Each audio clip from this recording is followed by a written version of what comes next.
Welcome to the Viking Age podcast, the official podcast of the VikingAge.com. My name is Schad. I write for the Viking Age as well as zone coverage, Bring Me the News, and the Brookings Register. We do this every Monday and normally Thursday right here on the Viking Age YouTube channel, and we're on Apple and Spotify the very next day. But however you consume us, rate, comment, like, and subscribe so you never miss a new episode.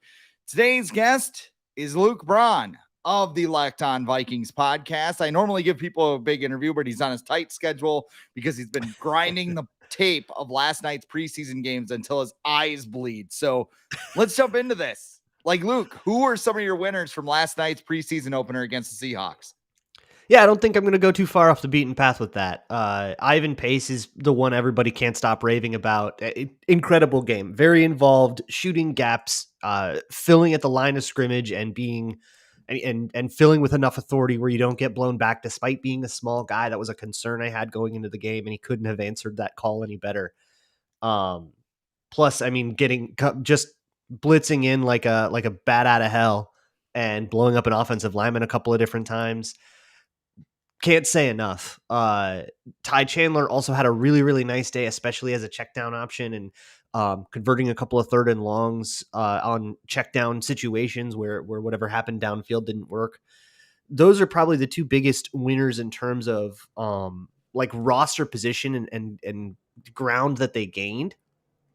But a couple other players really showed out, like Kyrie's Tonga and Patrick Jones, who had their roster spots are fairly well secured, but they both had excellent games. They lived in the backfield. Patrick Jones had good plays in kind of a lot of different settings and from a lot of different alignments, which is really, really cool. So, yeah, there's a few. What was that for? Is that enough for you? Yeah. Well, I'm surprised you didn't lead off with your special teams guy. Oh, yeah, Najee Thompson, baby. Yeah, he had that clip that went viral, and everybody's like, "This is how you make an NFL roster." Insane. Like, I think that's one of the biggest ones. Yeah, he came on my show a couple months ago, like right after he got signed in undrafted free agency, and he was a very curious case because he was only a corner for a couple of years. He was a wide receiver and then changed positions, so he wasn't that good at corner. And usually you see guys like that and they're like crazy athletes, but Najee Thompson didn't test that well athletically either. So like, what's the deal with this? And after talking to him, he is a special teamer, like by identity. He's like, yeah, I guess I'm learning corner a little bit, but mostly I'm a punt gunner. And like, you never see that. You never see but like everybody sees special teams as a means to an end. A way to, all right, I'll use special teams and I'll make the team and then I'll, kind of try to blossom from there. But eventually I want to get in from scrimmage. For Najee Thompson, I mean, he'll do whatever you want him to, but for him, special teams is the art. And I remember there's only one other guy that I've covered that I can remember feeling that I can remember having that personality trait of special teams, and it's Kene Nwangwu, who's arguably the best kick returner in the league. So I think when you get guys that really dedicate themselves to it and aren't, a lot of guys are just kind of like, yeah, I do special teams. It's an afterthought. And he's going up against guys that use it as an afterthought. And he makes plays like that. I thought it was kind of a rough night for special teams overall, but I mean, it does have value. I mean, how many times over the past couple of years have we seen Dan, the ultimate weapon Chisna, be the first guy down there and immediately miss a tackle like that? That was a refreshing change of pace. Yeah, and what's funny is they actually have somebody who's faster than Chisena on the roster right now. In Kalen Barnes, I believe, ran a faster 40, ran a 4.23, but not starting as a punt gunner. So no, I don't think he's starting as corner either after that touchdown he gave up in the fourth quarter last night. No, it takes more than a 40 time to be a football player. That's for sure. Yeah. I went into last night's game and I wasn't really sure what to expect. I mean, obviously I've been following training camp. I don't know if it's fatigue or whatever. Just like, all right, let's get to the regular season already. I was feeling that before the game. So I made some chicken wings. I cracked a couple of beers and I was watching the game. And one of the things I wanted to see, what's that? I said lube up. Sure. Exactly. It's preseason for the fans too, Luke. So, I mean, we all got to get our things going. If making chicken wings at 9:30 at night for a preseason game is wrong, I don't want to be right. Like that's all I want to say. Lovely evening. But I wanted to see the backfield because we heard rumblings last week about maybe things aren't really settled behind Alexander Madison. Maybe they might sign a veteran like Kareem Hunt's out there poking around.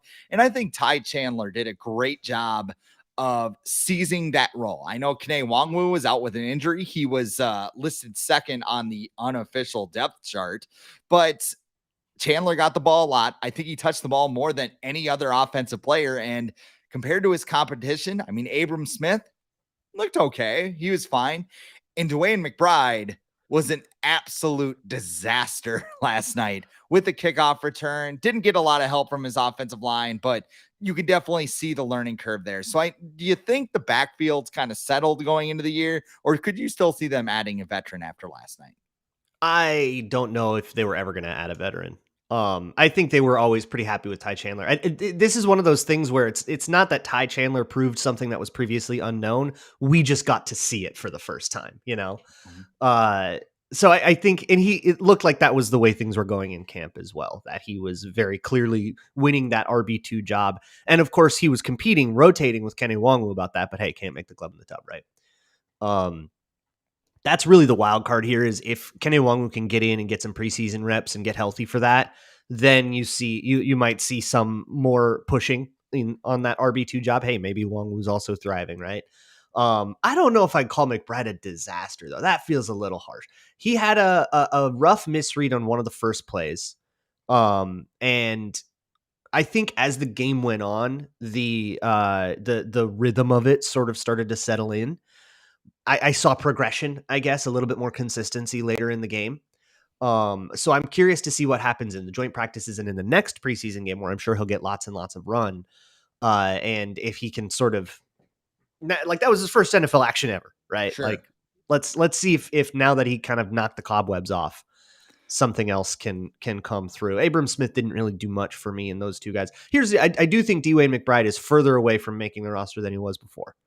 Like, it was a negative night for sure. Mm-hmm. But guys who were a disaster, I would say, like, I would give that to like William Quinku, who had two penalties on special teams, misfit a run and got hurt. Like, that's the worst a night can possibly go for you. I think so. So maybe this is just me, but I mean, I've made this joke on the show before about how like Isaiah Pacheco apparently is the best running back in the NFL if you talk to anybody because he's cheap, he's a 7th-round rookie, and everything else. Like the Pope meme, like it's like, oh, Isaiah Pacheco, yeah, hey, win a Super Bowl, round, you get that. He's so right? cheap, yeah. And then I'll be like, hey guys, I've been doing really good. Can I get a raise? No, go away. We're putting you on timeout. We're just gonna lock you in this broom closet. That is basically what it is. So like when Dwayne McBride comes in, I think the Vikings needed to get rid of Dalvin Cook. I didn't think he was very efficient for the money he was being paid. But at the same time, I worry about this backfield because I feel like Alexander Madison is just a guy. I feel like Ty Chandler is just a guy who lights up preseason games. And I looked at McBride, you see the college tape, you see all that stuff, and you're like, that's the guy I want to take this job. And last night was disappointing in my eyes. Yeah, I think if you expected Dwayne McBride to come in and steal away a starting job, yeah, you're definitely coming away disappointed. Here's what I need from a running back. And this has changed a lot over the years as I've kind of gone through the cycle of hearing, running backs don't matter, and then kind of realizing how they matter and trying to reconfigure the way that I think about it. So here's what I need from a running back. And I think you get this easy from both Madison and Chandler. I need you to read the play quickly, and I need you to read it right. I need you to, by the mesh point, know which gap you're taking, and I need you to be right about that. And then I need you to hit the hole fast, or get through the hole fast, I guess. Whether that means you have a lot of acceleration and it's an athleticism thing, whether that's because you read the play so early that you're getting through the gap before it can close, but you just got to get through that hole because it closes quickly. So if you can pick the right hole and get through it, everything else is gravy. I don't care what kind of juice you have. I don't care about all of that stuff because from an analytical perspective, the last 40 yards of a 50-yard run matter less than the first 10. So I want someone who is consistent, and Madison, very consistent. He knows where he's going. He knows how to read the plays. And Ty Chandler showed me the same thing last night. He showed me the same thing in the preseason last year too. So I'm okay with those guys as sort of a Madison Chandler 1-2 kind of thing, whatever configuration you want to do, however fresh you want to keep people. And then again, it's, can we see that out of Wongwu? He did not show me that last year in the preseason. So can he show me that this year? That would be a really big improvement for him. That would get me pretty jazzed on the room. But yeah, the Dalvin Cook thing, it's gravy, you know? Yes. Yeah. Another thing that helps is hanging onto the ball as somebody who I'm not really sure if he's a bot or not, but he says McBride is a fumble machine. That was a problem in college. He didn't have any last night though, did he? No, no, I don't think so. I think so? he just took a bad, like the two plays that were burned into my brain were the kickoff return and the bad 4th and 1. That was pretty much it for me. And that's where I was kind of like, oh, damn, like this might not work. But the bad 4th and 1. Now, the 4th and 1, I think, was on the tight end. I think it was I think it was Colin Thompson. And he got smacked in the backfield. So I don't necessarily ascribe that to him, but I would want to look at it again because things go fast. I would want to see it from the end zone angle and see, oh, maybe he made the wrong read or something like that. I'd be willing to concede that. I don't care about the kickoff return either. That's Kenne's job. So right, you're never taking it from him.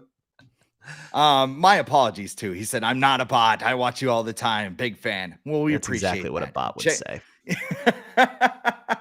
we don't know. We got another one here. I'm not going to try and pronounce that name, but he also thinks that Tonga had a great game because he says it's Tonga time. Luke, let's go on to the second one. Who are some of the losers from last night's game in your mind? Yeah, I mentioned Kwenku was a big one. I talked about this on Locked On Vikings as well. I did put McBride down as kind of a loser of the game, also because Ty Chandler widened that gap so much, you know.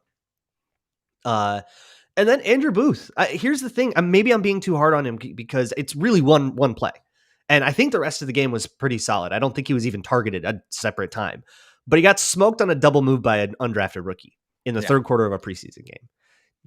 That can't happen. You can't bite on a sluggo when the guy running it is Jake Bobo, you know? Yeah.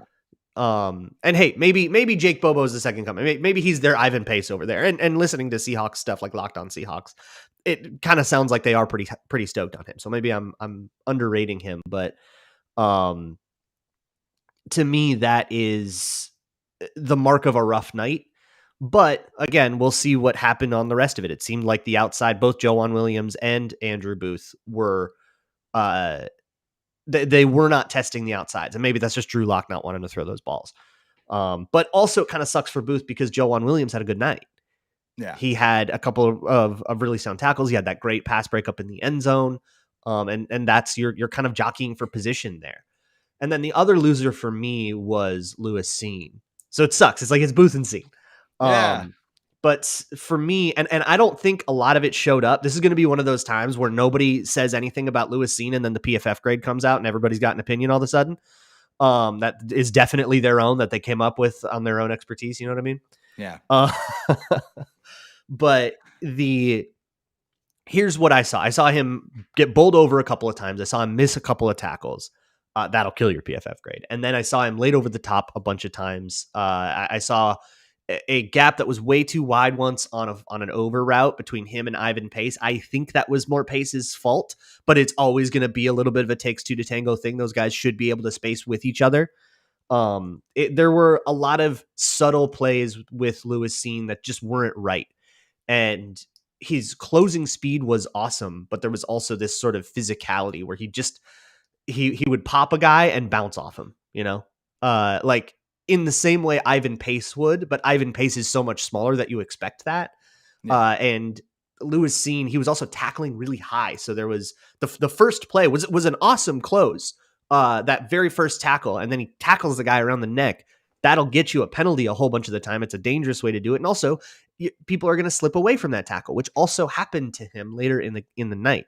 So I think one of your Locked On cohorts, Sam Ekstrom, actually pointed out that, you know, the Vikings have no problem employing safeties that can light people up, but a lot of them don't wrap up. And that's the problem. Right. If you don't wrap up, if you're just looking to get on, you know, I'll date myself here, jacked up or whatever, you're going to have a bad time in today's NFL.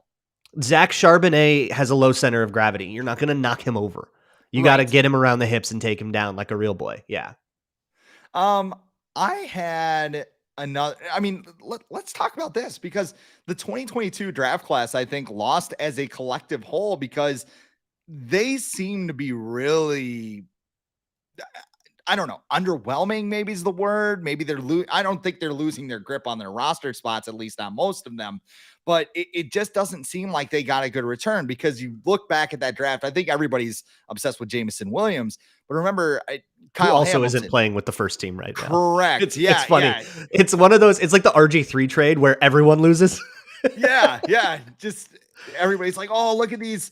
Look, the Rams got the draft picks and Yeah. Washington got the quarterback, and everybody's going to live happily ever after. And they're both like, God, why did we do that? That was a bad idea. Everyone's like, well, and that's the thing about the draft. Sometimes you trade a bunch of picks that don't work out for picks that don't work out. I will say about the 2022 class, though, that also gave us Ed Ingram, starting guard, and Yes. Brian Are you Asamoah. concerned that he started last night? Or is that just kind of a, hold on? I don't think so. The Vikings are really short on guards. It might have been that. It might have been a, hey, you struggled a little bit. We need to get you more reps. But I think if any, it's a we need to get you more reps, not a hey, you're competing for a job. Because I don't think anybody on that roster is even close. Like Blake Brandel is, I think, the only one who is playing even remotely competently at guard after Ingram and Ezra Cleveland. So I don't think anybody's pushing him. And maybe they brought in Reisner for a workout and they're like, maybe we'll sign him and, put you to the bench or something like that. But I kind of feel like if that was the case, they already would have done that because they're just sitting there and anybody else can go swoop in and take it from them, Like, what are you going to, what are you holding out for Jack Snyder? Like, I don't think so. But yeah, look, Asamoah, Ingram, Evans, that's 3 starters. They just didn't come in the rounds that you think. And so you can kind of do this glass half empty, glass half full thing where you can look at, hey, that middle part was actually pretty sick. That top part wasn't so much. But if you say, hey, you're going to come out of the 2022 draft with 3 starters and 2 backups. That's not bad. They've done worse. Like, what was it, sure 2016? Yeah, the Treadwell year. was off and then you had 2020, which 2020 was a which was banger. An absolute disaster. Yeah, 2020 won that third round, but at least they got Darrisaw. Yes. But the 2020 draft was a total banger. Like if you look back at that, like that's like half our rosters from that draft right now. It's Rick Spielman's last hurrah. It was like, all right, it was going Jefferson Darrisaw in back-to-back years. Yeah. So Ed Ingram, I mean, and the other thing too, I was kind of watching Ingram and I'm kind of like, he's kind of doing the which way did he go type of thing in the line. But you also mentioned Nick Mullins was holding onto the ball a lot. Right. I got to see what's going on downfield before I really assign blame. And Arif Hassan called it panicking. Which is that's a great word for it. I am going to mix that into my vocabulary right now. I don't see too many overall losers from last night outside of Booth. Maybe you had a couple of special teamers. Quenu, of course, was a guy that you mentioned. It's guys like Christian Delorio who give up a bunch of pressures, but it's like he wasn't going to make the team. But, hey, there's always that guy that isn't going to make the team until he is, And that's what these preseason games are. If Christian Delorio went out there and had the game of his life, maybe we talk about him. Instead, he got his butt kicked, and now he's out of the conversation, Correct. I guess coming out of all this, we got winners, we got losers. What's your general takeaway from last night? Because I don't know, it's preseason game number 1. Everybody was kind of sleepy, late kickoff. Like, what did you take away that really kind of resonated with you? Yeah, this time of year is a lot more about the individuals than the team. Like, I don't care about the score. I don't care about the production or anything. Like, I don't care what Drew Lock was able to accomplish against Jalen Williams or not. Like, whatever. But here's the individual stuff is probably my main takeaway, what we've been talking about so far. But if you want something general, in the first half, at least, the Vikings were the more physical team. They really beat up the Seahawks. The Vidarian Lowe's and Oli Udo's and Austin Schlottmann's of the world, Ingram part of that. And the Ty Chandler game that we saw doesn't happen without the guys blocking up front, right? And the tight ends in particular too. Josh Oliver putting a guy in the ground. Johnny Munt, I think, had a drive block where he just like sent somebody about 10 yards downfield. Nick Muse killed a guy once. Like those plays kind of broke the spirit of the Seahawks by halftime, honestly. And what I saw at the end of the half, the Seahawks had a possession that kind of wasn't really a possession. And then they jogged off to the locker room. Like, they looked so different from the way they looked at the start of the game. They were amped coming out. The crowd was going. They were ready. It's preseason. Football's back, right? They were like, there was a tackle for loss, and the guy was like celebrating in the end zone like he got a safety in the Super Bowl. And by the end of it, they looked like they didn't want to play anymore. That's the effect that I want to have on everybody. I want you to come play against the Vikings, and by the end of that game, I want you to not want to play anymore. I love it. The 2017 team had that a little bit, where they were this physical team. They were able to throw it up a little bit. But, last year, I think it was more just like, I think it was reversed. Like, you watch quarterback and you saw Kirk Cousins getting pounded into the turf and, him kind of being like, gosh, like Adam Thielen's trying to tell him coverages in the Buffalo game. And he doesn't want to hear it because his ribs are like, crushed. I agree with that. And I think that's what the Vikings wanted to do. When the Vikings went into free agency and they signed Josh Oliver immediately, everybody was kind of like, what the hell are they doing? And then they extend CJ Ham. They get rid of Dalvin Cook. They try to create this more efficient running game. And like, instead of turning into Mike Zimmer, which some people might have saw that, I don't know. Are they going to run the ball 100 times? No, they want to be able to run the ball because A, it's going to wear them down like you talk about. And B, I think that once we get the first team in there, which by the way, Jordan Addison, nice catch on the sideline. Gotta point that out. Counts in my heart. It counts in the minds of Vikings fans. They'll always have that preseason catch. And 5 years from now, we'll be like, what was your favorite preseason moment? Some might be like Kyle Sloter. Some might be like Andre Teddy Holland, Bridgewater leading them back. Yes. 2014, baby. 2016, him juking a Chargers defender out of his shoes. Like, we're going to be like, remember that catch Jordan Addison had? I know it didn't count, but that was awesome. Like, the Vikings, if they're able to turn into this team that can run the ball efficiently and successfully and beat up the other team, that is going to make them so much more effective when they do choose to open it up and throw a bomb to Justin Jefferson or to KJ Osborne underneath. That is probably one of the most encouraging developments of the night. And it is one of the things that I think they're going to set out to do this season.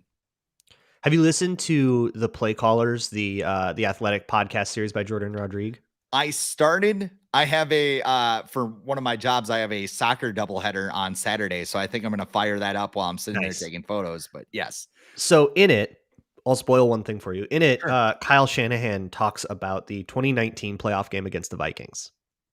And he says, he realized that basically because there was like an O-line disaster and the offense was having its own problems, couldn't move the ball. And he realized, I'm pretty sure I can keep calling runs and they can't stop these runs. I'm just going to keep calling runs till they stop it.